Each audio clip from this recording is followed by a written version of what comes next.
You're listening to Why Islam is True with Shaykh Hamza Karamali. Join Shaykh Hamza on this podcast series as he logically analyzes the claim Islam is true by examining evidence for and against it. As he does so, he explains the relationship between Islam and science and Islam and the other faiths. He also explores the arguments of the atheists, the nature of life and death, and ultimately, the purpose of human existence. This podcast is brought to you by Seekers Hub Global. You can subscribe to this podcast and all of our other podcasts on iTunes, Google Play, and on our website, seekershub.org/podcast. Visit seekershub.org for free online courses, our reliable answer service, and engaging media. Bismillahir Rahmanir Rahim. Alhamdulillahi Rabbil Alameen. Wa sallallahu wa sallama ala Sayyidina Muhammad wa ala alihi wa sahbihi ajma'in. In previous episodes of this series on why Islam is true, I have given evidence for the fact that the universe began to exist. In this episode, I will show why that is evidence for the existence of God.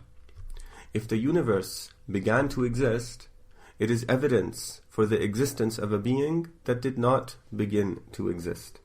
Reasoning from the beginning of the universe to the existence of a being that did not begin to exist, God in other words, is very similar to the argument for God's existence that I explained in the second episode of this series, in which I reasoned from the fact that the universe is contingent to the existence of a being that is not contingent, or, in other words, a necessary being.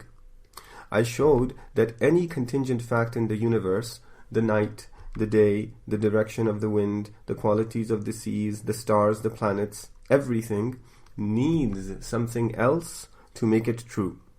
Pointing to another contingent fact does not answer the question of what made it true, because that fact needs something else, and if it was made true by another contingent fact, then the series continues. To say that the series never ends is fallacious reasoning, because a collection of purely contingent facts is in even greater need of explanation than a single contingent fact. No contingent fact in the series really makes any other fact true, because it needs something else to make itself true. The series must end at a necessary fact that is not contingent, that does not need anything to make it true. The contingency of the universe is therefore evidence for the existence of a being that is not contingent, a necessary being, in other words. In the same way, the fact that the universe began to exist is evidence for the existence of a being that did not begin to exist. If the universe began to exist, something must have made it exist. If that being also began to exist, then the existence of that being would have to be caused by another being, and so on. To say that the series of beings that began to exist never ends is fallacious reasoning. It's fallacious reasoning because multiplying the number of things that began to exist multiplies the need for something to make them exist. Nothing that begins to exist really makes anything else exist, because it itself needs something else to make it exist. The series must end at a being that did not begin to exist. The fact that the universe began to exist is therefore evidence for the existence of a being that did not begin to exist, and that being is God. These two arguments are two detailed versions of the same general argument. The universe is dependent and needy. Therefore, there exists a being that fulfilled the dependence and neediness of the universe. In order for that being to truly fulfill the dependence and neediness of the universe, it needs to be independent and without need. The universe is dependent and needy because it is contingent, because it needs something else to make it the way that it is. The contingency of the universe is therefore evidence that it was made the way that it is by a being that is not contingent, necessary, in other words. The universe is also dependent and needy because it began to exist and needs something to make it exist. This is evidence for the existence of a being that did not begin to exist.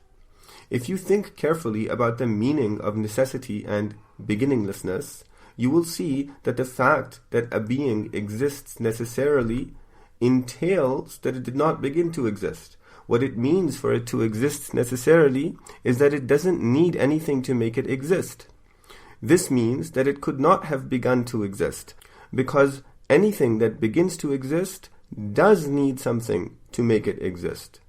Conversely, the fact that something did not begin to exist entails that it exists necessarily, because if it did not begin to exist, it doesn't need anything to make it exist, which is what we mean when we say that a being exists necessarily.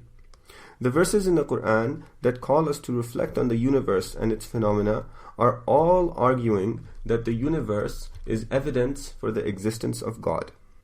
After these first 9 episodes of Why Islam is True, we now understand that there are 2 reasons why this is the case. The first is that the universe is contingent.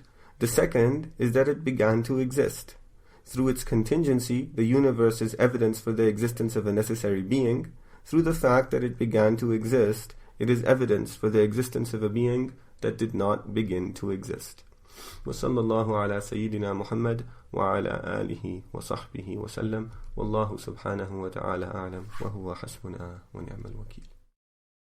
Thank you for listening to Why Islam is True with Shaykh Hamza Ali. If you like this podcast, we'd appreciate if you left us a review on iTunes and Google Play. Help Seekers Hub spread the light of guidance to millions around the world by supporting us through monthly donations by going to seekershub.org/donate. Your donations are tax deductible in the US and Canada.